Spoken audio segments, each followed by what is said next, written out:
All right. Okay, I think we're all set to go.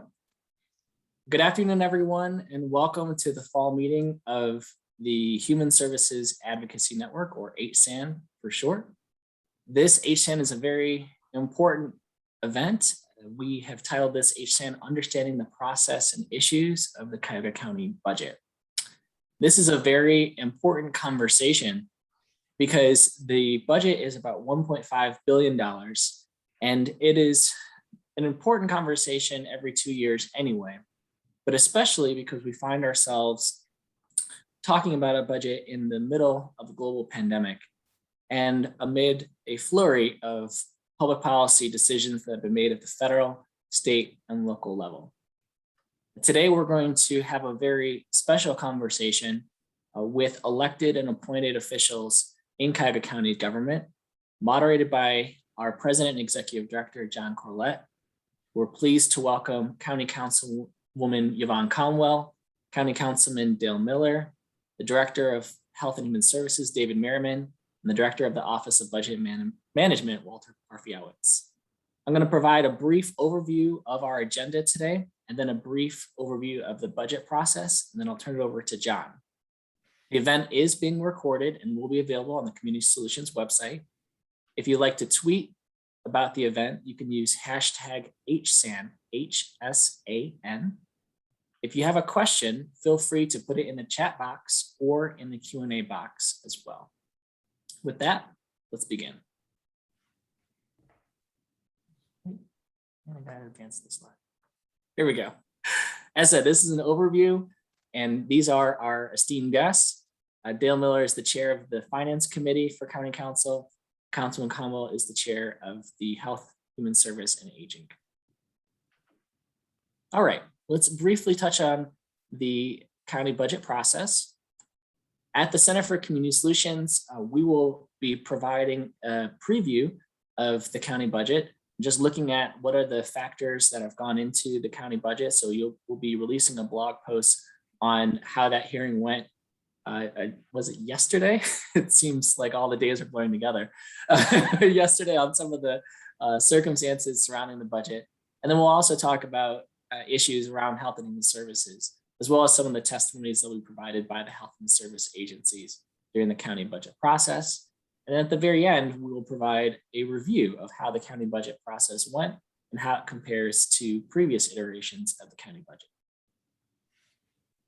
For those who might not be familiar with the process, the county executive introduces the budget, usually in late September or early October.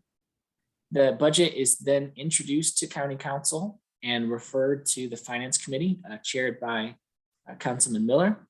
So I'm going to break in for all right, please go ahead.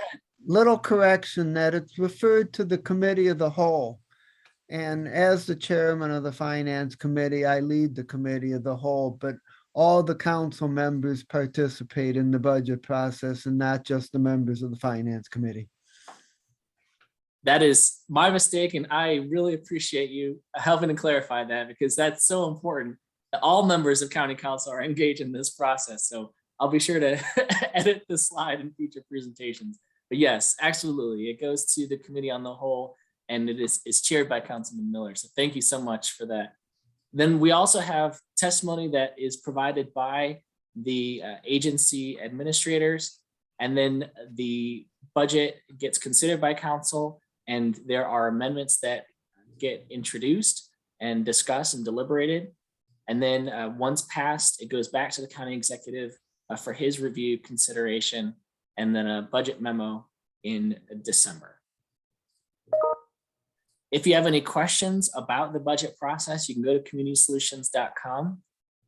Also, I would encourage you to go to the county council website, which has put together a terrific page with the budget schedule, as well as the first iteration of the budget. And I also have to give a shout out to the fiscal office because they have a great website with all the various statistics reports, introduced budget, and past budgets as well. Here's my contact information. If you have any questions about the county budget or the process, Feel free to reach out to the Center for Community Solutions. We'll be happy to try and help. With that, I'm pleased to share the program over to the President and Executive Director of the Center for Community Solutions, John Corlett. Thanks, Will, and thanks everybody for joining us today. I'm really excited about this program because I'm one of those people who sort of enjoys this process and is interested in it. And I don't think we could be joined by a better group of panelists. I mean, you all have such long and distinguished records of public service, and have a lot of budget experience and a lot of legislative experience. So we appreciate that. You know, Walter Parfejewiec, who directs the county's Office of Budget and Management. I mean, I don't think there's anybody who probably understands better how human service funding works, particularly the role of the state in all of this, because they're such a major partner in our human services activity. You know, Councilman Dale Miller, I think, you know, from your earlier stays on Cleveland City Council, you kind of developed this reputation as being a budget wizard. And I saw it at the state level, and now I see it at the county level. So it's really glad to have you as part of this process. And we were talking earlier that both Councilman Miller and Councilwoman Conwell have now served on council for 10 years. And having been there at the beginning, I feel like it's great. I'm really pleased that you're both still continuing your public service on county council. David Merriman is with us as the Director of Human Services. You know, he's got, I think, 10 years of experience in this sort of new county government. And before that, worked for the City of Cleveland Department of Public Health. So he's got a lot of good background in both the health and human service area, and has, you know, if ever there's an issue in health and human services, David is usually right in the middle of it. And so we appreciate that. And then Councilwoman Conwell has been on council, as mentioned, for 10 years. She chairs the Health, Human Services, and Aging Committee. And one of the things I really appreciate about her leadership is the fact of how she uses that committee to explore some of the big challenges that we face in health and human services. I think sometimes it's that educational role that I think is so important in county government. So I'm really pleased to have all four of you here today, and I'm looking forward to your comments and your observations. So Walter, maybe I'll start with you. Executive Budish released his two-year budget proposal, had his first hearing. Can you tell us a little bit about how the budget was put together and what the executive's priorities are in this two-year budget? Of course. This budget, the starting point was the 2021 budget update. 2021 was the middle of the biennium. Basically, we use that the 2021 budget update as our beginning point. The budget, for the most part, didn't change all that much. You know, we took the salary and the benefits portion. Obviously, you know, we did adjust that. We used a pay period. We call it pay period 12. It's the first pay period in June. That was a pay period just prior to us releasing the base budget. We annualized those numbers, moved them forward, added a 2% cost of living for all staff that were on board. In addition, the fringe portion, we did add 3% to the employer health care. Otherwise, the remainder of the categories all stayed fairly flat from 2021. So basically, the other operating expenses for all the departments were just carried forward from the 2021 budget update. So let me get on to the strategic or priorities of the county executive that were added to the budget this year. There were, I would say, a good half dozen or so. They included the implementation of central booking, some additional staff for our public defender's office, pretty sizable increases for corrections officers, deputies, sergeants, and lieutenants in the jails. You know, this was done to both retain current staff and also attract new staff as well. You know, we still struggle to fill a lot of these positions, and the same goes for juvenile court. We also had increases for the detention officers, which, you know, there's about 100 detention officers over in juvenile court. Same thing. Most were getting increases about $5 per hour to their hourly rates. Pretty sizable. In addition, there's a tuition reimbursement program being proposed for all county staff. And the last item was basically the implementation, or the beginning of the implementation of one of the county executive's initiatives is the county's public utility, which is also known as the microgrid.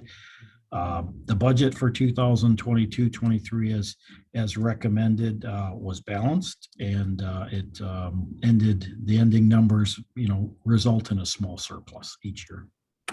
Very small. Great. Thank you, Walter.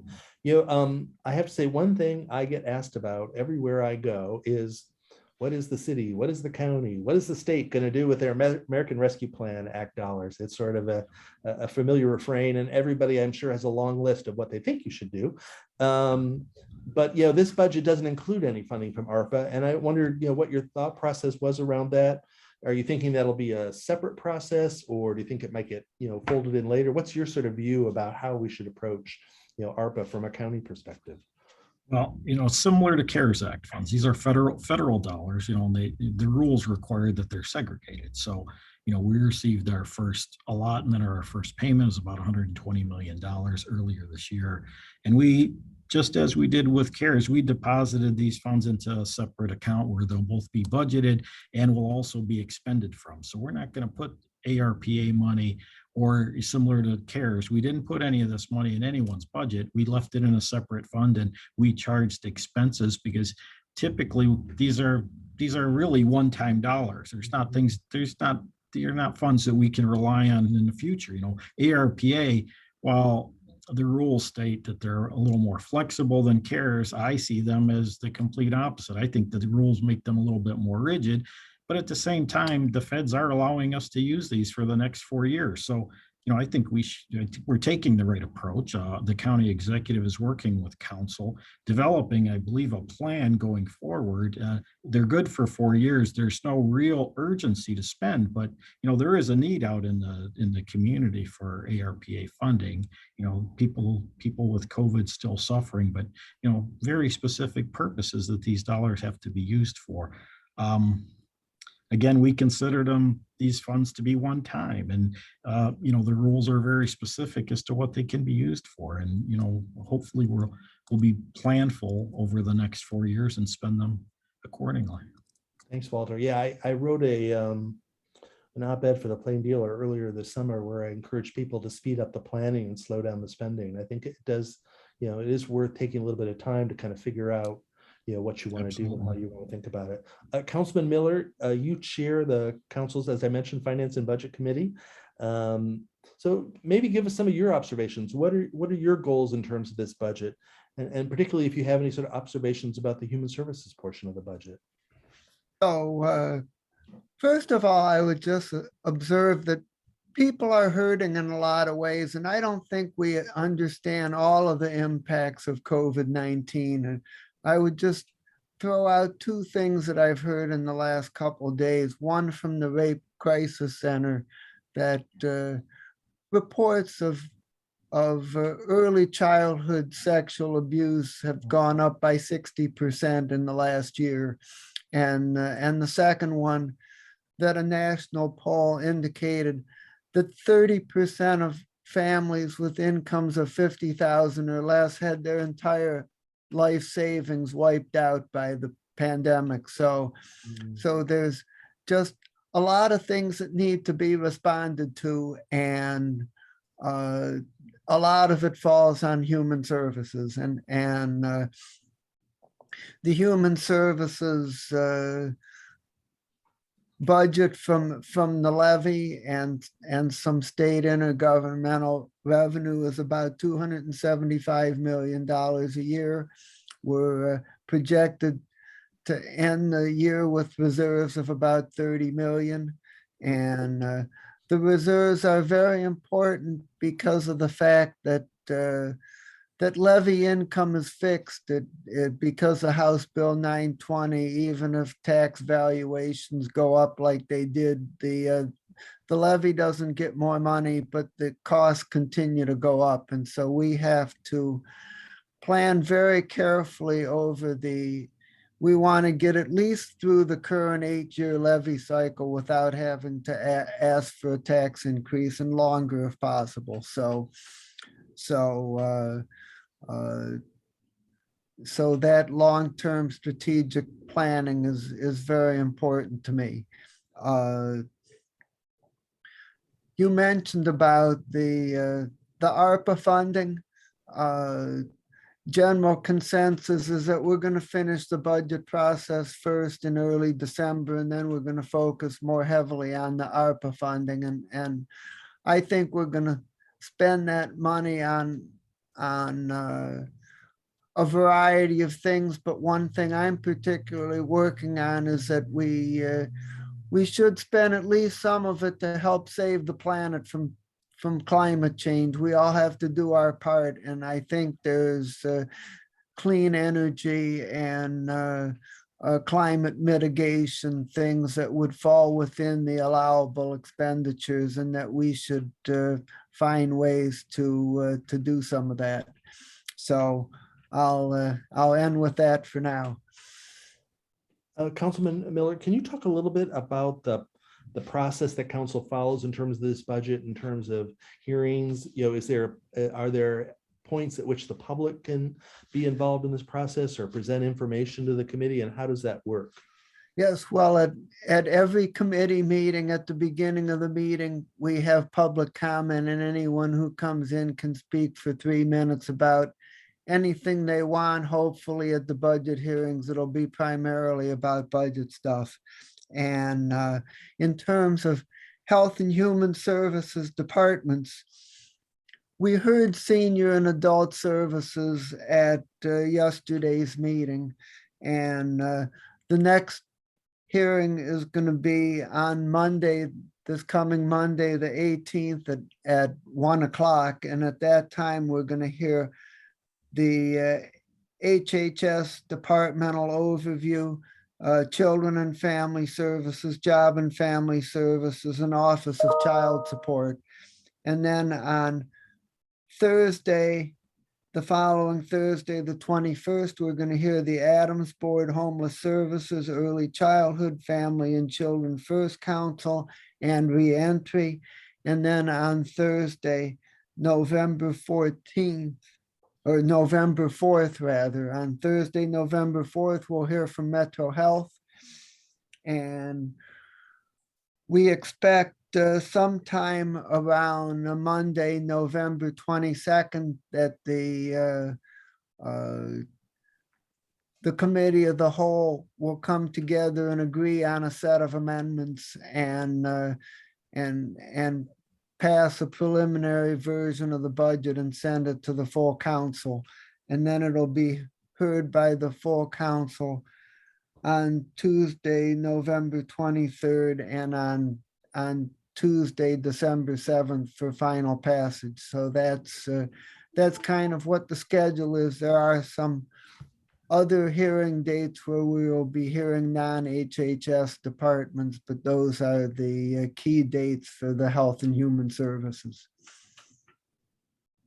I remind me too, I think all these hearings are all live streamed, so people can watch. They are. Yes, yeah. They are. So people can see, and do they go to the council website to get to that link? Is that how that works? Yes, or? they go to the Cuyahoga County government website, which is at www.cuyahogacounty.us. And then from there, you can go to the county council's homepage, and from there you can access the live stream. Great. Thank you so much, Councilman. David, I wonder if you could talk with us a little bit about what you think are the significant human service investments that are reflected in the executive's budget. Okay. Yeah, thanks, John, and thanks for hosting this event. I think it's a great regular opportunity for the public to understand what we're doing with the resources we've been given. John, first I want to recognize it was just a couple years ago, residents of Cuyahoga County supported a levy that did bring in extra revenue. The timing on that was really amazing, as I think it really did help us prepare for COVID and really strengthen our human service safety net. The priorities that we carried in to this budget look a lot like the ones we discussed about a year ago as we allocated the additional levy resources. And so, our senior service was strengthened out of that most recent levy. Our homeless service was strengthened out of that most recent levy, and long-term investments. We got some extra staff within Job and Family Services to be able to really respond to calls for benefits. That was timely as we saw benefits increase dramatically. And then we had some extra child welfare resources, including payments for kinship care. That's just a few areas, early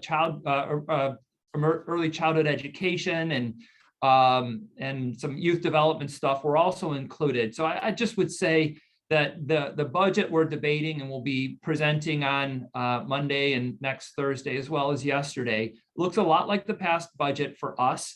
I do want to acknowledge one, the Budish administration's investment in the justice system, could be viewed as something that is not human service related. I don't buy that. I don't agree with that position at all. I actually would suggest that any sort of investment in diversion will ultimately help the county better manage the social problems that exist in our community: mental health, substance abuse, trauma. Those services really will help all county residents, because they do have an effect on community health and welfare. Same thing with the joint booking or central booking. And so I feel like a lot of the investments that you see within this budget will really trickle across all systems and be an added benefit and a resource to the community. I'd also say the increase of the tuition assistance program is really it's critical. Like the rest of this country, DHHS is really working hard to hire staff. I think we all are still recovering from components of COVID and its impact on our labor force. I know we'll talk more about that later, but I think the timing on this suggestion and this proposed program of a new tuition assistance program will help us attract and retain employees. Because at the end of the day, the human service budget and the human service system, really it comes down to county residents. What are their needs and how do we respond to them? It comes down to direct service staff that are in the residents' homes, either physically providing senior services or providing child welfare services, or on the phone, walking someone through a very complicated eligibility process. It really speaks to the communities that we live in.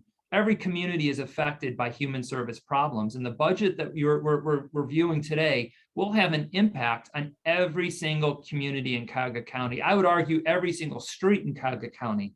And I can tell you that whether you're talking about Medicaid or you're talking child support or you're talking about Lifelight, every street in Cuyahoga County will be served out of this human service levy, and that's what we're talking about right now. And and in that way, we're doing this in partnership, and we bring forward every contract to County Council, to the Human Service Committee. We come with our partners, and we're committed to transparency. We're committed to the public knowing, and we hope trusting our decision-making process. We're also committed to our partnership with County Council, and Councilwoman Yvonne Conwell chairs the Human Service Committee, and she, I think, has a great tenure with us. She has followed these programs. She asks hard questions when they need to be asked. And I think as we move forward, we will continue to work with council as a partner, and we work with our community institutions and aligned systems to allocate the resources we've been given, because our goal is to address the needs of our community, residents and communities themselves. And that's really what we're here to do. And I'm grateful for the opportunity to represent that today. Thank you, David. You remind me of a Health and Human Services levy slogan. It's for everyone. That's right. Because none of us know when we're going to be in a situation where we might need that help, or someone in our family or our friends will need that help. That's right. I think that is certainly true. You also mentioned COVID, and COVID-19 really required you to change the way you provided health and human services overnight, particularly when demand was increasing sort of exponentially in terms of people applying for benefits and things. And I think it was pretty remarkable. I remember March 13th when a lot of us went out and said, oh, well, we're going to be gone for a couple months, maybe, or a few weeks. And here we are approaching the 2-year mark, maybe next March. And so you made a bunch of changes. You had people working remote and things like that. You were able to get some extra funding for that. As COVID begins to recede, I hope, are there things about that experience that you want to reflect on, or the things that you want to kind of keep in place, or that you can keep in place? I know the state has a lot to say about overall these things, but I just wonder if you had any reflections about that. Yeah, it's a great question. It's timely. It's the number one issue is COVID management. We are not out of the woods. And for folks that are listening in and following along, exposure is still very high, and we have to be mindful of that. We were very fortunate to have, I think, some excellent leadership in Job and Family Services. Kevin Gowan and his team went after some federal grant opportunities to implement some work from home technology that has enabled us to begin recording calls and setting up systems where our Job and Family Service staff are largely continuing to work from home.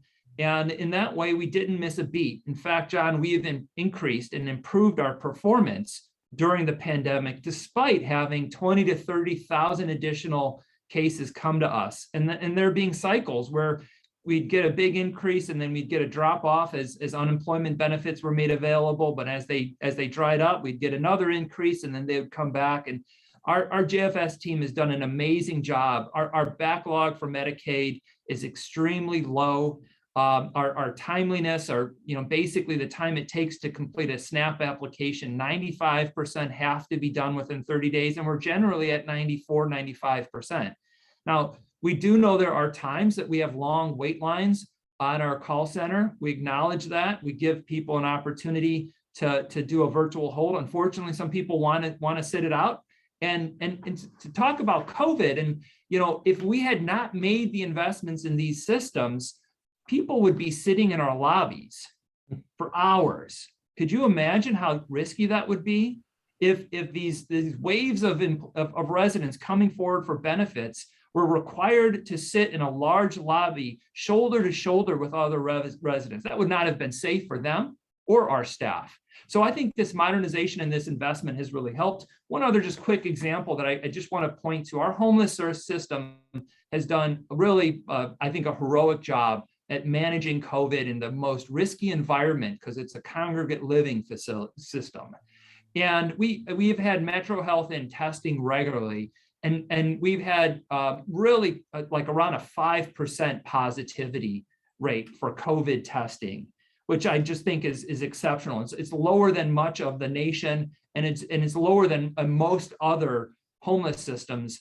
And and I think they really should be commended, and their efforts to deconcentrate should continue. We've got to figure out a better way to serve homeless men, women, and families. And the Budish administration just bought a building that's next to our homeless shelter so we can spread out, hopefully not increasing the number of people that are living in a shelter, but serving them better so we can help them no longer be homeless. I think it's that sort of strategy that's defining us, and we're going to continue to stay on top of. Thanks, David. That positive test rate, I think that's lower than the county as a whole, actually. So that's really impressive. Councilman Conwell, we mentioned before, you chair the Health, Human Services and Aging Committee, and as I said, you've led council's review of many of these sort of tough subjects, and dealing with, I think, some of the most intractable problems that we have in our community. What are you looking for in terms of this 2-year budget, particularly as it relates to health and human services? They don't have enough money for all the initiatives that I want, but I do like a lot of the things that the administration is pushing forward, especially when we talk about we're just coming from the pandemic, and the most vulnerable of our society was impacted was the homeless. What do? I think David's team did a phenomenal job at the spur of the moment. I think me and David have never talked as much in the past as the pandemic rolled out, and many questions. One of the things I did suggest was for all the HHS directors, let's write down these steps that we're taking. Let's make sure that we have this in a book. So if anything like this ever hits us again, we'll have a playbook, a roll book for whoever comes to follow us, that these are steps that needed to be taken in the manner that they were taken. Because when you're dealing with human lives and people living out on the street, unsheltered, and in a shelter, it was two different phenomenons. I think the unsheltered individuals were probably a lot more safer, because that's what we were actually initially trying to do, is separate individuals until we could get a handle on, or the government could get a handle on, in the medical world, what is happening, how do we safely work on a cure or some kind of vaccine. And we're still rolling in those. I think I want to also give a shout out to Director Terry Allen. I think he did an outstanding job, being that one-man show, put on face and on Front Street right away. What are we going to do? And if anything, I think we all come out of this a little bit more prepared, what we can do for individuals. As John Corlett stated, we were all impacted, whether you were an elected official, a pastor, whatever. We all found out how the human nature connects and what services we all need and were missing during a time that we were all very, very vulnerable. Some of the initiatives that the executive is pushing forward in terms of workforce, broadband. I saw someone put something in the chat, and I'm sure we'll talk about that later. These are the major issues that without connectivity, and I think I was a proponent before pre-pandemic of the needs of digital divide and what we had. And so then we were, kind of faced with, this is what we need. Kind of my overlook as I work with David, I work with the directors. I do give hard questions, but it's basically because I want to understand what's going on, keeping an open dialogue of what's going on. So when I get a phone call or an issue that is presented to me from a resident, I can at least share, hey, we're working on this. I don't like to be able to have to call them and then get the answer. I like to have the answer prior to that. So my role is to really understand what's going on in the health. It changes, the times change. So the initiatives change on a constant basis, but getting answers and learning how to work effectively with the state on a more timely basis is something that is probably needed for everything in health and human services, since we have that connection. Thank you, Councilwoman. I appreciate that. I think someone mentioned earlier that Director Tracy Mason testified earlier I think yesterday, we said, around the budget for this Department of Senior and Adult Services. The county's population continues to grow older. I'm one of them, over that 60 mark now. And, that presents both opportunities and challenges. And I wonder what you think about how can or should the county's health and human services budget reflect that population shift? What should we be thinking about?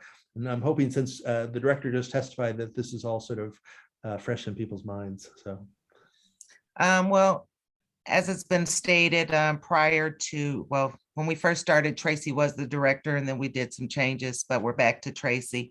And it's always, she was the very first front person to state, the ages and how people are living longer, and to really get us 10 years ago to start thinking and wrapping our mind around the aging population, and that people are living longer. That's a great thing with all the initiatives and things that we've done. So how do we stretch those dollars? I have a colleague, Michael Gallagher, that is another strong proponent of that we don't give enough money or put enough funding in toward senior and adult services. Where we differ is how we go about that levy. He is confident that a senior levy would pass. I'm kind of a proponent that more people would, because you have to look at everyone, all the electors, and who would want to actually put the vote on a senior levy. And I thought more a mental health levy would pass. So that's kind of where we are. We both agree that more funding needs to get into the senior and adult services. When you look at the other Franklin County, Hamilton County, far comparison, we do not fund them correctly.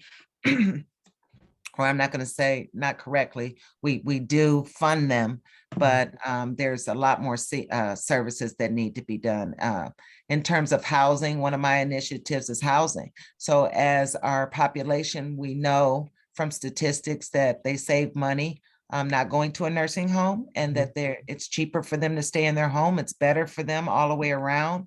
But they're on limited incomes that are not increasing because they're retired. So looking at that, how do we help them with aging infrastructure that they're seeing just like we are? So I have had some conversations pre-pandemic with Tracy in regards to that. How do we expand that, helping seniors that are in their home? We're doing great with getting meals delivered to them, getting them active, keeping them social and all that, but they're also living in an environment that's maybe falling down around them. So let's start looking at some of those initiatives as well. And as she stated last night, it seemed like they were okay on the funding, on the current funding that has been established for this budget, but she did mention that they were going to present some considerations for the ARPA funds for more home delivered meals to be expanded.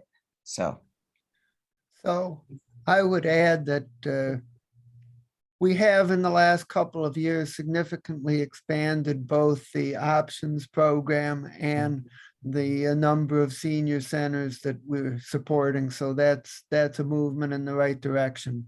And in terms of responding to the population change, I think the key is to be preventive and proactive in our thinking. We're going to have to do more about helping people to manage chronic illness, to prevent health problems, to improve nutrition and exercise and things like that, so that we have a higher percentage of our senior population that stays healthier longer. If we don't make that kind of change, it's just going to be very difficult to manage the changing numbers that's happening in our demographics. Yeah, I'm glad you made that point, Councilman Miller, because that is one of the things that has occurred over the last several budgets I thought seniors funding was sort of flat for a long time, but over the last several budgets, it's grown at a pretty healthy rate. And so I think that's a good thing. And Councilman Conwell, I think your point about the home repairs and sort of those renovation things that people need to stay at home, I think you make a very good point there too about what that saves the state in terms of their Medicaid budget. Because if you keep somebody out of a nursing home just 1 year, you're on average saving the state about $100,000 because that's probably what Medicaid might pay for a nursing home for a year. So I think those are some of the kind of things that we probably should explore with the state. I think, they have a major role to play in all these issues. And I think, from my perspective, Cuyahoga County has always been a leader in sort of in those conversations with the state, sort of pushing these issues. And so I commend all of you for that, because I think that's really important. Two things I would add. One is that we've significantly expanded our staffing for adult protective services to help senior citizens that suffer any kind of financial or physical or sexual abuse or anything like that. The state provides a little bit of assistance, but not nearly enough, and we've augmented it. And the second thing is that I'd just like to give my colleague, Councilwoman Conwell, a shout out about the bed bugs. She started the bed bug program 7 or 8 years ago. It started out, I think, for $25,000 a year, and it's just a continuing need out there. And we're now spending about $150,000 a year in helping senior citizens deal with the bed bug problems, and it's just one little thing, but it's an important need that's out there. It's not going away, and we're continuing to help people respond to it. Yeah, John, if I could say when that started. If I could say on the adult protective service side, I think the timing on that investment in those additional adult protective service staff was perfect. As state policies changed and actually reporting requirements of adult abuse or elder abuse increased. So I think Tracy and her team, they've done a valiant job. You know, in the middle of the pandemic, they've stuck with their work and changed and grown. And so they're still going into residents' homes, providing senior care. They're still going into residents' homes to provide, assessment of abuse and neglect in the same way that our child welfare staff are still going into homes. They've never stopped. A lot of people went home in the pandemic, and we worked out ways for people to work from home. But I can tell you, DSAS and DCFS, our senior service and child welfare programs, they haven't missed a beat. They've kept on this, they've kept in the street, they've stayed on people's porches, they've stayed on people's driveways, they've gone into homes. They've done what they've had to do to keep our community stay safe. And I really feel they're the heroes in the conversation. I'm glad you made that point, David, because I think so often, we forget that. And, I just really salute those folks. There's folks who run away from things, and there's folks who step into the breach and sort of step forward and serve. And so I'm glad you mentioned that. So we did get one question in the chat. If other folks have questions, feel free to throw them in the chat box or the Q&A box. And this is one that I hear a lot about as well. Benjamin Kretko asks, is there any discussion in the budgeting process for closing the digital access gap? Many areas in the county lack reliable, high-speed internet needed for digital learning, job applications, and the virtual public assistance application process. I don't know if Councilman Miller or Walter want to sort of respond to that. I know the broadband issue comes up a lot, or anybody else who may have some comments about that. So I can certainly respond to that and say two things. One is that the county issued a request for proposals. They've gotten responses from several communication companies, and we're looking for proposals to assist in making internet access and computer materials and training and things like that available. And so we're likely to work with several companies and implement a variety of approaches. I don't think we're going to go in the direction of setting up our own internet service program. We're going to work with the private sector. And the other thing I would add is that I fully expect that we're going to spend some ARPA money in this area. So when we get to that discussion, we're going to ask what additional can we do beyond the RFP process with the ARPA money. Thank you, Councilman. Walter, anything from the executive? I will just add, broadband is clearly an eligible use of ARPA. I've spent quite a bit of time reviewing the rules. I've got quite a few requests that came into the county executive, as well as requests that came in through our county website. So there's a lot of need out there for broadband in this area. Thanks, Walter. I think a lot of people are focusing on this issue, and there could be additional funding that comes if Congress ever passes an infrastructure bill. Broadband is one of the major elements of that infrastructure bill as well, so there may be additional funding. I think one of the other challenges with broadband is also affordability. It's not just sort of putting the systems in place, it's then how do people afford to be able to access it. So it's probably a two-part, probably more than two-part answer to that question. So Yvonne, you look like you John, I have the pleasure of living on the street where there's Ashbury Computer Center, and they're very good with closing the digital divide in terms of seniors and stuff over in this neighborhood. Now, I know she has other satellite offices, but in talking with the director, the four key things that, like you mentioned, affordability, but access, education, as well as the equipment. So when we look at broadband holistically, we need to look at all those areas because different parts of the county are going to possibly need help in the 4 areas. Some might just need help in one of the areas. So we need to be really cognizant of these things that are happening. And I don't even know what to say in terms of the children that were impacted with school. And so we haven't begun as a county as a whole to see what those impacts have done on their education. And we'll probably see that in the next year and a half of, so. Yeah. John, just if I could add one point, David. just, I think we have really established amazing partnerships with our library systems.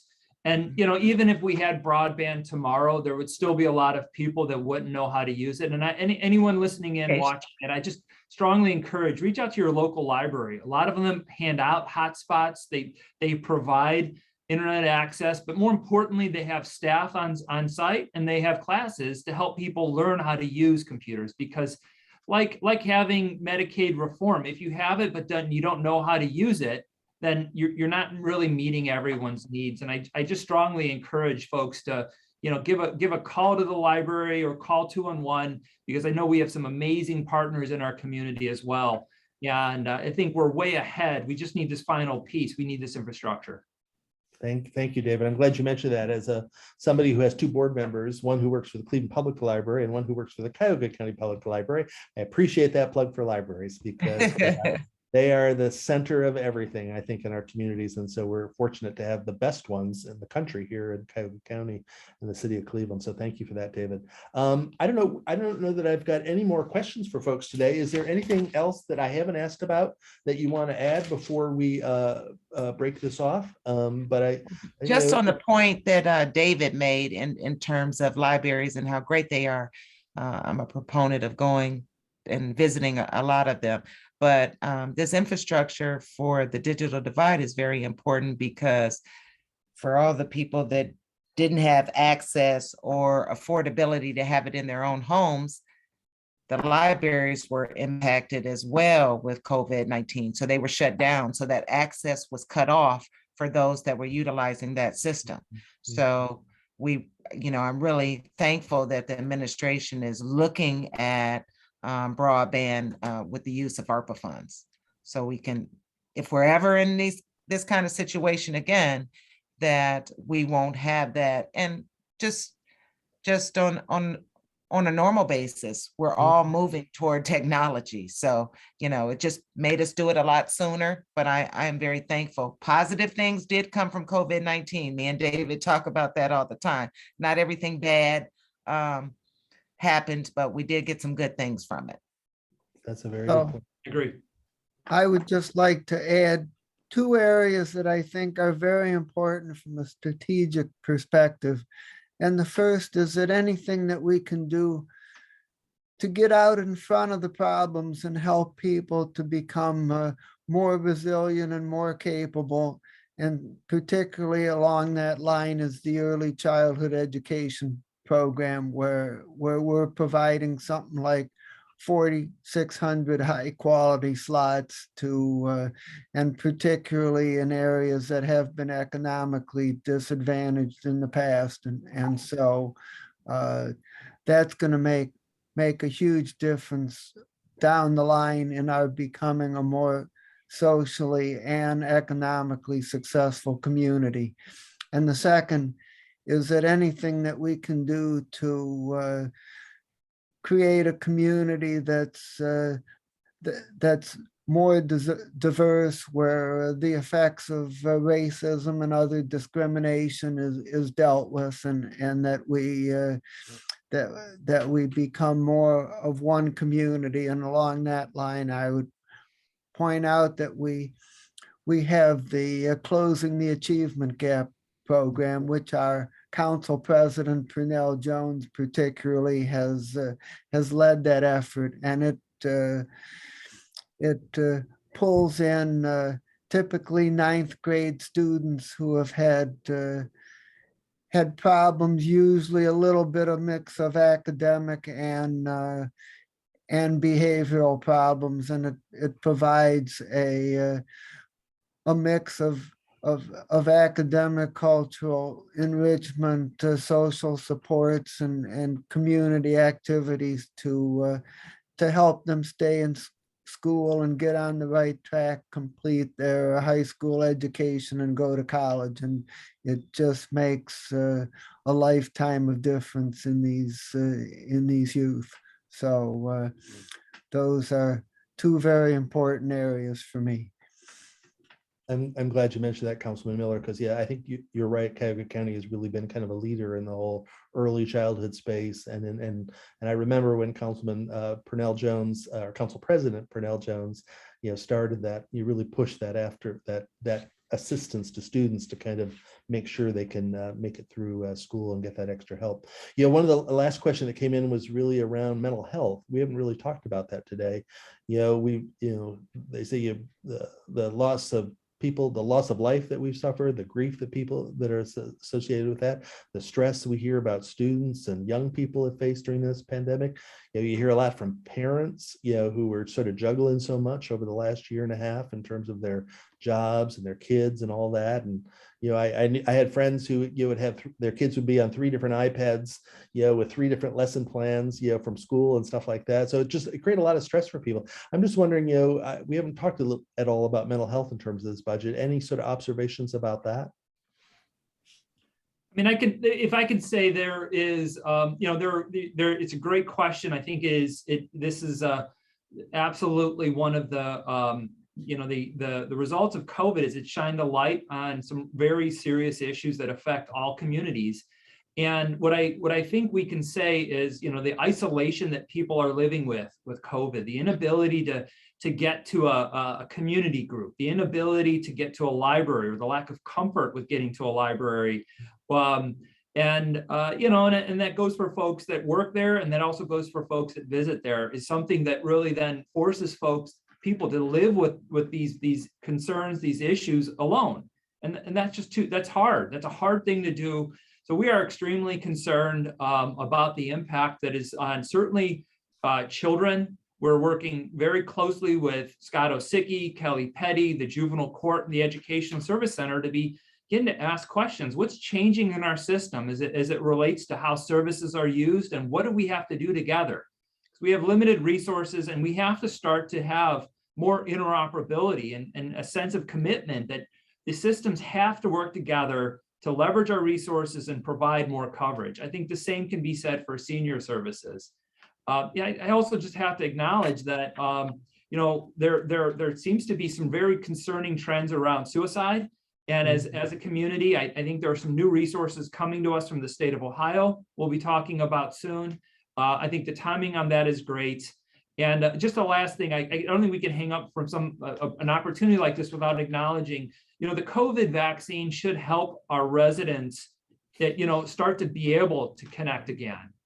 Get the shot, get the shot, and be able to get back out so that you can check in on your neighbors, so that they can check in on you, so that you can get back to that church or synagogue or mosque or whatever community institution is critical to your health and welfare, because those connections, you cannot live without them. And the same thing is said of the flu shot this year. We need people to get COVID vaccinated, and we need to get a flu shot soon. This is going to be a hard year for the flu, and there are concerns that they're going to come together. And I would encourage everyone to be amplifying that message. We can all be doing things in our own control that will help us really strengthen the safety net that exists in every community on every street. Thanks, David. Anybody else want to add anything about as it relates to the mental health issue? Okay, well, I really appreciate, again, having this budget brain trust together today. I really appreciate it.